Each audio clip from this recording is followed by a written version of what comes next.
અંકલેશ્વરના ગઢખોલની આનંદ વિહાર સોસાયટીમાં અજાણ્યા ઈસમે મહિલાની હત્યા કરી દેતા ચકચાર મચી જવા પામી છે.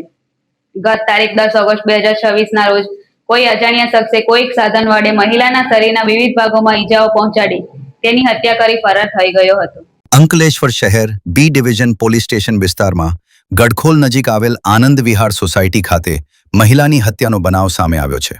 બી ડિવિઝન પોલીસ દ્વારા અજાણ્યા શખ્સ વિરુદ્ધ હત્યાનો ગુનો નોંધી તપાસ હાથ ધરવામાં આવી છે. ફરિયાદી કિરણ રામસિંહ વસાવેની 39 વર્ષીય બહેન રમીલાબાઈ રામસિંહ વસાવે આનંદ વિહાર સોસાયટીમાં રહેતી હતી. તારીખ 10 ઓગસ્ટ 2026ના રોજ કોઈ અજાણ્યા શખ્સે કોઈક સાધન વડે મહિલાના શરીરના વિવિધ ભાગોમાં ઈજાઓ પહોંચાડી તેની હત્યા કરી ફરાર થઈ ગયો હતો.